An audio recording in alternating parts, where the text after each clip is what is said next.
ഇതാണ് അന്ത്യകാലം. അതുകൊണ്ടാണ് നമുക്ക് ചുറ്റും ക്രിസ്ത്യാനികൾക്കെതിരായ പീഡനം ഉയരുന്നത് നാം കാണുന്നത്.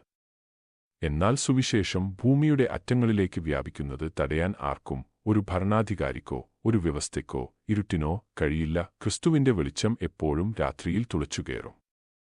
കാരണം ക്രിസ്തു സഭയുടെ തലവനാണ്. വിജയം ഇതിനകം തന്നെ അവന്റേതാണ്. ആരെയും അവനെ അനുഗമിക്കാൻ നാം നിർബന്ധിക്കുന്നില്ല. അവന്റെ രാജ്യം പ്രവർത്തിക്കുന്നത് അങ്ങനെയല്ല.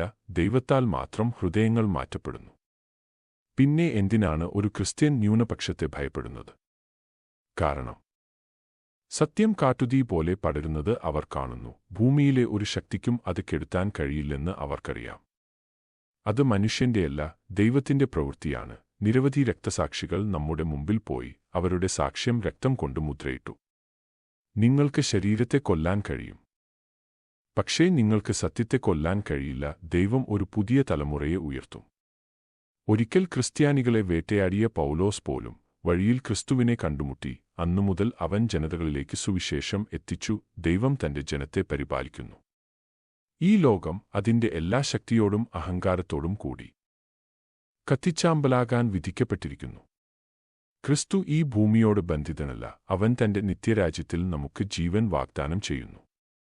അവൻ ഉടൻ വരുന്നു. മാറനാഥ, വരൂ കർത്താവായ യേശുവേ.